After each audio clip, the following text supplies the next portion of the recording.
আল্লাহ তাআলা কিতাব দিয়া বলতেছে, মুসা রে, ও পয়গম্বর, আপনাকে যে কিতাব আমি দান করেছি এই কিতাবের মলাট বানাইতে হবে, গিলাপ বানাইতে হবে। তবে এই কিতাবটা যেমন তেমন কিতাব না, এই কিতাব হলো 104খানা কিতাবের মধ্যে সবচেয়ে বড় 4খানা কিতাবের একটা কিতাব। সুবহানাল্লাহ। তাইলে এই কিতাবের আপনাকে গিলাপ বানাইতে হবে।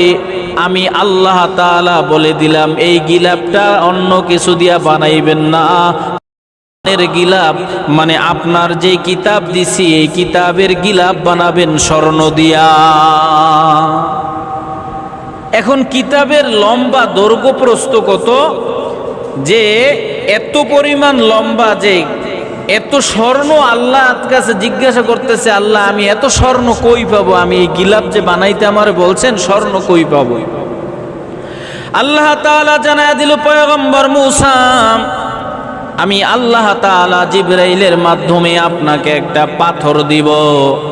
এই পাথরটা আপনি লোহার সাথে লাগানোর সাথে সাথে সমস্ত লোহাগুলো আমি আল্লাহর হুকুমে স্বর্ণে পরিণত হয়ে যাবে। আল্লাহ তাআলা পাথর দিয়া দিলেন। পয়গম্বর মূসা প্রাথমিক টেস্ট করার জন্য লোহার সাথে লাগায় দেখতেছে, হ্যাঁ ঘটনা সত্য, লোহা স্বর্ণ হয়ে গেছে। এখন লোহা স্বর্ণ হয়েছে, এই স্বর্ণটাকে তো আগুন দিয়া জ্বালাইয়া গোলাইয়া কিতাবের মাপ অনুযায়ী গিলাপ বানাইতে হবে। তাইলে অবশ্যই স্বর্ণকারের কাছে যাইতে হবে, যারা স্বর্ণ বানাইতে পারে তার কাছে যাইতে হবে। তৎকালীন যুগে আপনদের মধ্যে পয়গম্বর মূসার আপন চাচাতো ভাই এই মিস্টার কারুন ছিল সবচেয়ে স্বর্ণের ভালো মিস্ত্রি, সবচেয়ে স্বর্ণ সুন্দর, মানে নকশা যা বলেন সুন্দর আকৃতি করতে পারত। কারুনকে ডাক দিয়ে বলে, কারুন রে, আমি আপনার কাছে একটা পাথর দিব, এই পাথর দ্বারা আপনি লোহার সাথে লাগায়া লাগায়া স্বর্ণ বানাইয়া ওই স্বর্ণ গোলাইয়া আমার এই কিতাবের গিলাপ বানায়া দিবেন। শর্ত হলো গিলাপ বানানো শেষ এই পাথর আমাকে ফিরাইয়া দিবেন। শর্ত হইল গিলাপ বানানো হয়ে যাবে, পাথর কি করতে হবে? আমাকে ফেরত দিবেন। কিন্তু আশ্চর্যের বিষয় হলো, লোভে পাপ, পাপে মৃত্যু। মানুষ একটা কথা বলে, কয় মানুষ যখন লোভ করে, লোভ করলে পাপ হয়, আর পাপ করতে করতে একসময় মৃত্যু হয়, সবকিছু নিয়ে ধ্বংস হয়ে যায়। তো কারুন সংক্ষেপে বলি, এই কিতাবের গিলাপ বানায়া দিল। গিলাপ বানানো শেষ। এখন মূসা নবী বলতেছে, ভাই আমার সেই পাথরটা দেন। কয় আমি পাথরটা তো এখানে রাখছিলাম, হারায় গেছে, কই পাবো বলেন? আমার পাথর হারায় গেছে। আসলে পাথর হারাইছে কি হারায় না আপনারা বলেন তো?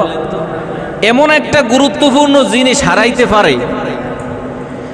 পয়গম্বর মূসা কথায় না জড়ায় বলতেছে, ও ভাই, পাথর যদি হারায়া যায় তাইলে আপনার কাছে আমার কোনো দাবি নাই, আর যদি পাথর না হারায়া যায় আপনার কাছে দাবি আছে। কিছু বছর যাইতে না যাইতে দেখি মিস্টার কারুন এত পরিমাণ স্বর্ণের ব্যবসা শুরু করেছে। পৃথিবীতে যখন যত বাজার আছিল, যত মার্কেট আছিল বিশ্ব বাজারে, সকল বিশ্ব বাজারে কারুনের বানানো স্বর্ণ রপ্তানি আমদানি হতো। এখন মূসা নবী এত স্বর্ণের মালিক দেখা আল্লাহর পক্ষ থেকে আইসা কারুনকে বলতেছে, কারুন একটা কাজ করো, তোমার তো সম্পদ দেখতেছি অনেক, আল্লাহ তাআলা বিধান নাজিল করছে, তোমার যে সম্পদ আছে অর্ধেক সম্পদ আল্লাহর রাস্তায় জাকাত দিয়ে দাও।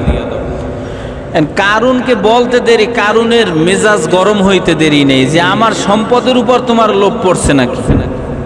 কিন্তু আসলে এই সম্পদ তো হইতেছে আল্লাহর দেওয়া, মূসা নবীর থেকে নেওয়া ওই পাথর দিয়েই তো সম্পদ। ভাইয়েরা আমার, বাঁচার জন্য, এবার নিজের দোষ গোপন করার জন্য, নিজের সম্পদ রক্ষা করার জন্য চিন্তা করলো, মূসারে যদি বাঁচায় রাখি তাইলে মূসা আমাকে ধ্বংস করে দিবি। তাইলে মূসাকে কি করতে হবে? কৌশলে মূসাকে ধ্বংস করে দিতে হবে। পয়গম্বর মূসা লোকালয়ে কথা বলতেছেন, বক্তব্য দিতেছে, এমন সময় একজন মহিলা দাঁড়ায়া বলতেছে, ও পয়গম্বর মূসা, আপনার কথা বন্ধ করেন, আপনি তো আমার সাথে জেনা করছেন, জেনার বিচার আমি সবার কাছে দিলাম, আপনারা বিচার করেন। এইটা একটা প্র্যাকটিক্যাল, মানে সব কিছু পরিকল্পিতভাবে পয়গম্বর মূসাকে অপমান করার জন্য করলো। কিন্তু পয়গম্বর মূসা তো ছোটবেলার থেকেই রাগী ছিল। ওর পয়গম্বরের চোখ দুইটার দিকে কেউ তাকাইলে মিস্টার ফেরাউন ও মূসার চেহারার দিকে তাকাইলে বাথরুমে ধরত, এমন রাগী চেহারা ছিল।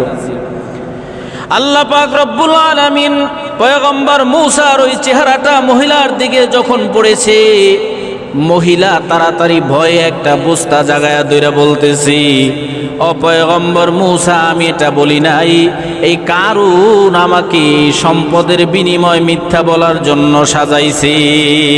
সুবহানাল্লাহ।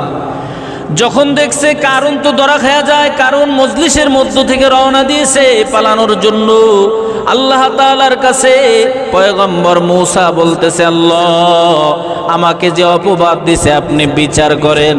আল্লাহ তাআলা বলে, পয়গম্বর মূসা, আপনি জমিনকে কথা বললে আজকে আপনার কথা জমিন শুনবে, আমি বাধ্য করে দিয়েছি।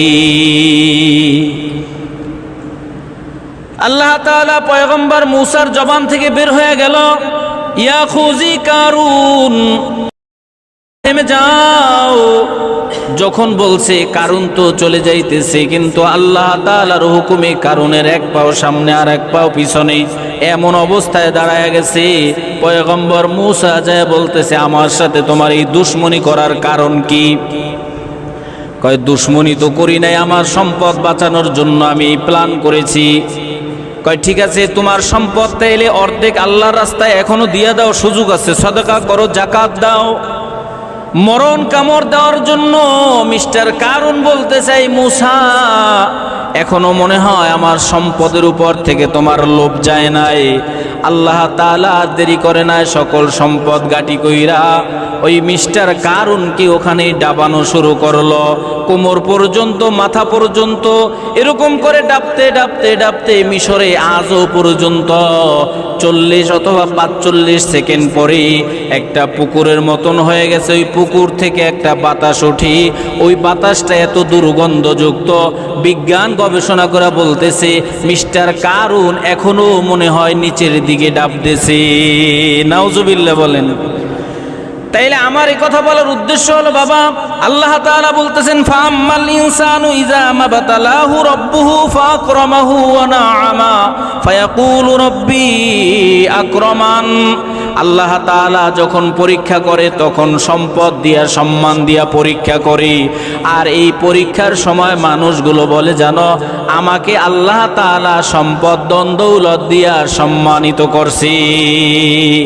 আর কারুনের ঘটনা দিয়ে আপনাদের যা বুঝাইলাম, সম্পদ দেওয়া সম্মানের না অসম্মানের? এই সম্পদ দিয়ে সম্মানিত বানাইতে পারে, অসম্মানিত করতে পারে, তবে গর্বের কিছু নেই।